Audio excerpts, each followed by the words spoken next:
L'essentiel de l'actualité à toutes et à tous, bonsoir et bienvenue à Conakry.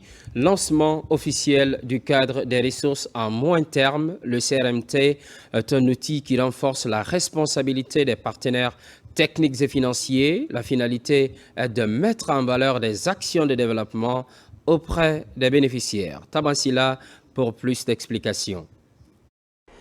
Au-delà de l'apport du budget national de développement BND dans la réalisation de certains projets, la Guinée bénéficie souvent de l'aide des partenaires techniques et financiers. C'est dans cette dynamique que le ministère du Plan et de la Coopération internationale a mis en place un mécanisme intitulé Cadre des ressources à moyen terme, CRMT.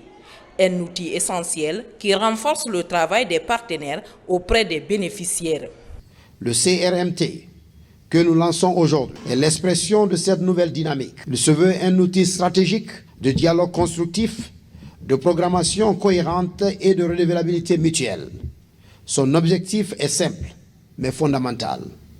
Clarifier qui intervient, où, dans quel but, avec quels moyens et surtout quels résultats concrets sont attendus. La plateforme comporte une cartographie interactive et géolocalisée de toutes les initiatives dans le domaine du développement et de l'humanitaire des partenaires techniques et financiers en Guinée. Votre présence aujourd'hui témoigne de l'importance que le gouvernement guinéen accorde à la promotion d'une culture de planification axée sur les résultats, intégrant une programmation rigoureuse, une budgétisation efficace et un suivi d'évaluation performant. Dans un contexte mondial où les ressources se font rares, le gouvernement guinéen a pris la décision d'organiser, de structurer et d'orienter sa coopération à travers une approche nouvelle. Une orientation possible à travers cet instrument qui définit les ressources à moyen terme, CRMT. Les défis d'aujourd'hui sont des opportunités de demain. La reconfiguration géopolitique de l'aide est un défi, certes, mais en même temps, elle constitue pour autant tout autant une opportunité, celle de renforcer la mobilisation des ressources domestiques et mieux cibler notre action collective sur les véritables moteurs de transformation.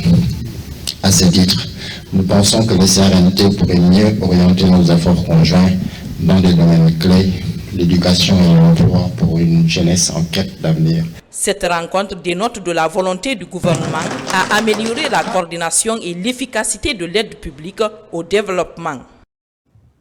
Commentaire signé Hadiatou Bari. Secteur extractif, maintenant la Guinée et ses partenaires déploient des efforts considérables. Il est question de les poursuivre dans l'intérêt exclusif des populations guinéennes, une ambition sans cesse exprimée.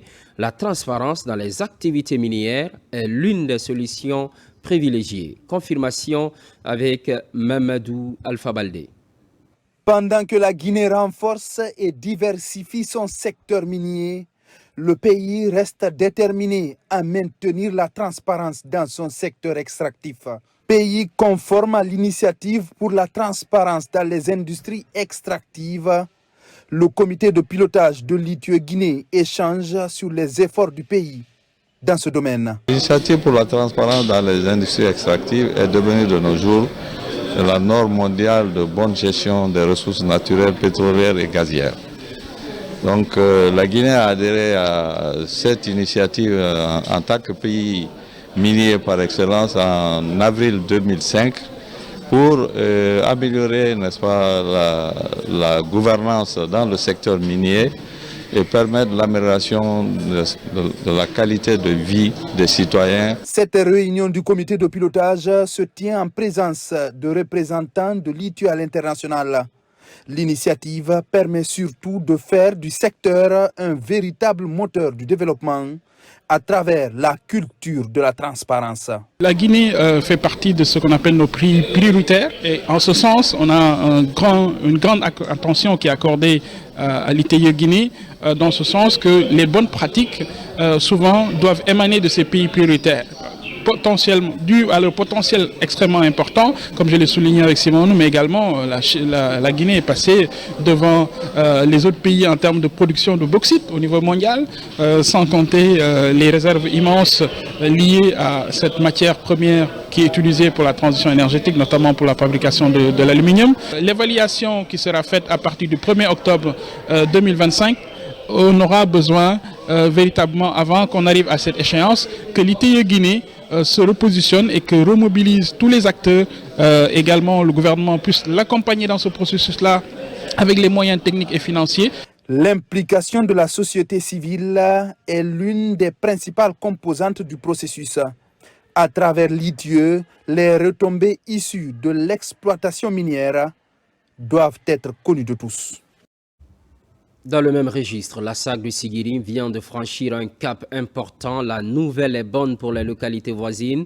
La compagnie se dote enfin d'un plan décennal de développement communautaire. La présentation du document est officielle. Mais de quoi s'agit-il concrètement? Précision dans ce reportage de Martin Fancinadouno. Pour conforter sa position en termes de respect de sa responsabilité sociétale de l'entreprise, la société Anglo-Gold Argentie de Guinée, SAG, a dévoilé son plan de développement économique et social.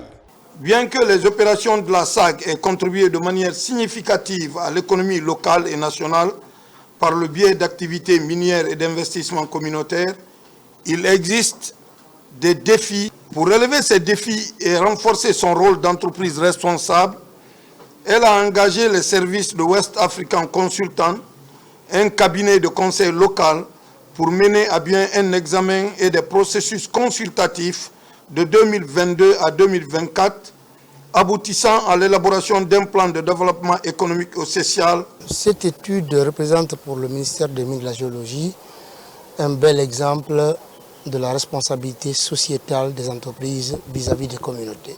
Donc il faut reconnaître la valeur ajoutée d'un tel document, mais surtout veiller à sa mise en œuvre, parce que l'ensemble des volets qui sont déclinés ici vont aider les collectivités locales à faire face à leurs plans de développement locaux, mais aussi à leurs plans annuels d'investissement.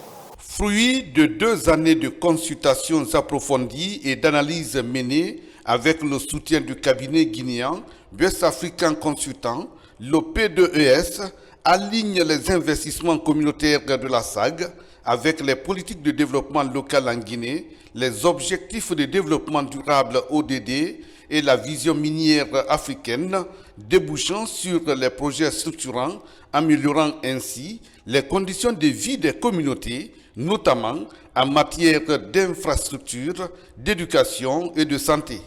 Dans la vision du groupe Anglo-Gold Ashanti de Guinée, nous devons rendre les communautés performantes, résilientes, autonomes, parce que la SAG a existé avec elles. Et pour cela, il s'agit de mettre en place un plan durable qui se situe sur le long terme. Donc nous avons élaboré un plan décennal que nous allons dérouler chaque 2 ans en vue de rendre vraiment les communautés assez performantes, assez autonomes. Ce plan a un caractère volontaire et s'inscrit dans le cadre de la responsabilité sociétale des entreprises. Donc il est important pour nous de remercier la SAG pour cette contribution et tous les participants qui ont contribué à améliorer le plan, qui servira fort heureusement à structurer et procéder à la remédiation des impacts qui ont été créés sur la faune, la flore et autres. La présentation et la mise en œuvre du plan décennal de développement communautaire par la SAG représente une étape significative vers une exploitation minière plus inclusive et bénéfique pour les communautés locales de Sigiri, avec l'espoir d'obtenir une licence sociale fondée sur la compatibilité des intérêts entre la mine et les populations locales impactées. On ne change pas de sujet. Rio Tinto également accomplit ses responsabilités sociétales. Pour preuve, les étudiants porteurs de projets vont être accompagnés. Un hackathon est organisé pour la circonstance. C'est dans le cadre de l'exécution du projet Simandou. Mounir Bari. Comment accompagner les étudiants guinéens porteurs de projets liés aux technologies, à l'environnement et au développement communautaire? Pour répondre à ces préoccupations, Simandou Rio Tinto et ses partenaires s'engagent à accompagner les projets innovants afin de stimuler l'entrepreneuriat dans les secteurs clés. L'objectif de ce projet, c'est de permettre aux jeunes universitaires et dans les universités publiques de soumettre des projets d'entreprise, de venir défendre ces projets d'entreprise et d'obtenir un financement complet ou partiel de ces projets d'entreprise. Et sous l'impulsion du ministère de l'Enseignement supérieur, de la Recherche scientifique et de l'Innovation, que nous avons mis en place ici à l'Université Gamal Abdel Nasser de Conakry une cellule d'accompagnement à l'entrepreneuriat et à l'insertion professionnelle, dont la mission est d'aider nos étudiants à transformer leur ambition en projets viables et durables. À l'enseignement supérieur et dans les universités, des mécanismes sont mis en place pour créer de l'émulation entre les acteurs porteurs de projets. Au niveau de la gouvernance, par exemple, le statut étudiant-entrepreneur ou encore les espaces pour vie sont créés. Le président de la République a vu juste en investissant en vous, en investissant à l'université, à l'éducation. Parce que quelqu'un le disait tout à l'heure, le projet du Simandou est un projet extraordinaire et très grand. Le président a estimé que pour développer la Guinée, il faut construire les esprits. Au-delà de la construction des lignes de chemin de fer, des routes, des infrastructures de développement et d'exploitation minière, il faut construire l'esprit du Guinéen de demain. Et c'est cela, toute la logique et toute la philosophie qui anime les actions du président de la République, du Premier ministre et du gouvernement tout entier autour des idéaux du CNRD. C'est un véritable plaisir de vous accueillir à cette première édition de Hackathon universitaire, un événement qui célèbre l'innovation, l'entrepreneuriat et l'immense potentiel de la jeunesse. Le Hackathon 2025-2026 est initié par Rio Tinto, dont l'objectif principal est de jouer sa partition dans la promotion de l'éducation, de l'excellence académique et de l'entrepreneuriat jeune. Les étudiants sont invités à soumettre leurs différents projets afin d'obtenir des financements. Soutien aux initiatives présidentielles, la mobilisation s'accentue au plan national et international. La diaspora, elle aussi, se fait entendre. Cela fait suite à la multiplication des actions de développement. Nabilaï Moussa Kamara. Dans l'ambition de mettre en place un élan généralisé dans tout l'Occident afin de soutenir le président général Mamadi Doumbouya, les membres du mouvement Diaspora Langondais de France, comme annoncé dans leur précédente activité, ont démarré leur tournée de sensibilisation de la diaspora dans les grandes villes de l'Europe. Dans les premières villes sillonnées, comme ici à Rouen, en Normandie, au nord-ouest de Paris, des rencontres sont organisées par ces jeunes leaders pour mobiliser leurs compatriotes.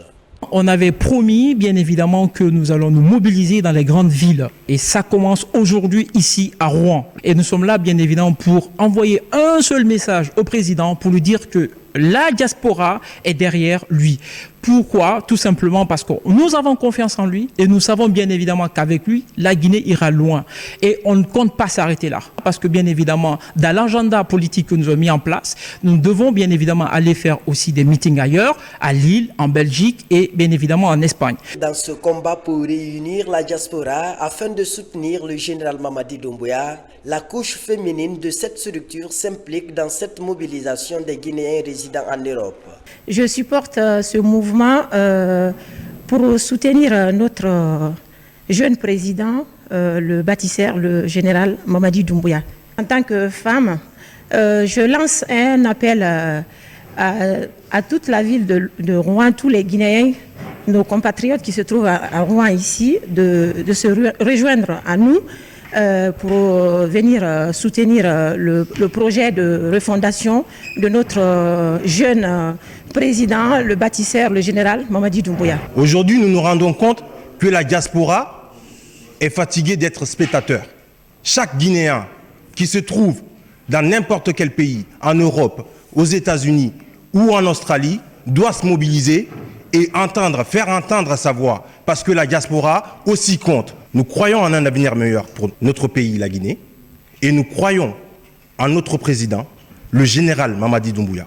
C'est pourquoi nous l'exhortons à se présenter pour les prochaines élections présidentielles. Chose promise, chose due, comme prévu dans leur agenda, les membres du mouvement Diaspora Langondais de France ont tenu des meetings pour rassembler la diaspora guinéenne de l'Europe autour des idéaux de développement du CNRD. Dans les prochains jours, les membres du mouvement Diaspora Langondais comptent se rendre dans d'autres grandes villes de l'Europe afin de regrouper les ressortissants guinéens pour le soutien des projets et programmes de refondation amorcés par le président général Mamadi Doumbouya. Religion traditionnelle, marche pénitentielle en ce carême chrétien dans le Grand Conakry. Les fidèles catholiques ont massivement répondu à l'invitation. L'archevêque coadjuteur était aussi présent. Un moment empreint d'amour et d'unité. Ce sont les maîtres mots véhiculés au-delà du recueillement et de prière. Voyons tout cela dans cette compilation de Marie-Angélique Bangoura. La marche pénitentielle fait partie des pieux exercices du temps de carême. Dans le Grand Conakry, plus précisément à la paroisse Sainte-Odile de Koya, c'est l'archevêque coadjuteur, Monseigneur François Silla, qui a conduit la marche.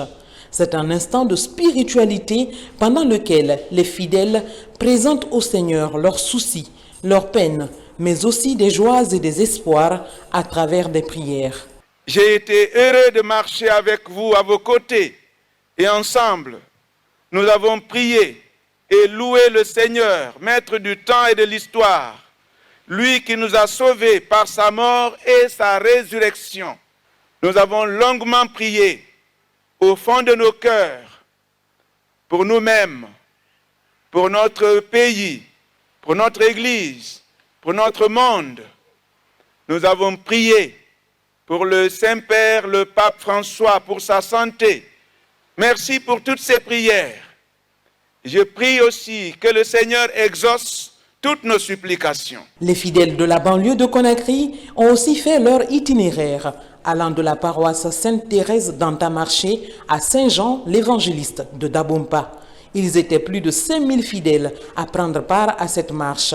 Ici, chaque paroisse porte la croix de son groupe pour marcher sur les pas du Christ, ce qui implique une organisation de taille selon la coordinatrice. Dans le chemin de Talou et jusqu'à Dabompa, et on a essayé aussi de mettre les choristes, les scouts, le CV avec tout le monde dans le mouvement pour réussir la marche de cette année. Notre marche pénitentielle est notre réponse au Seigneur qui nous appelle des ténèbres à son admirable lumière.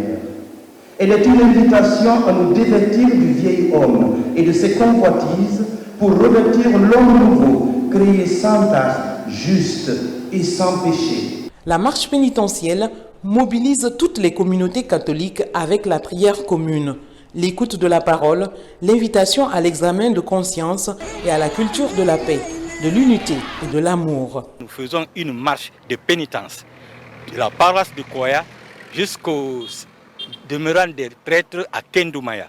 C'est notre part de pénitence pour participer à la douleur de Jésus, pour qu'il accepte nos péchés et nous convertisse. Au cours de cette marche, le représentant du secrétaire général des affaires religieuses a véhiculé un message axé sur l'unité dans la diversité en ce temps de pénitence pour les chrétiens qui tend vers sa fin. Ce moment est mis à profit afin de permettre de prier pour la nation et d'amener tous les citoyens de notre pays à être dans cette ferveur et dans ce mode spirituel qui pourra permettre à notre pays de garder la foi et absolument la quiétude dans ce pays. Cette démarche spirituelle annonce des célébrations dans les églises catholiques. D'abord par la fête des rameaux en passant par la précieuse Semaine Sainte et ensuite le grand jour de la résurrection du Christ au Pâques.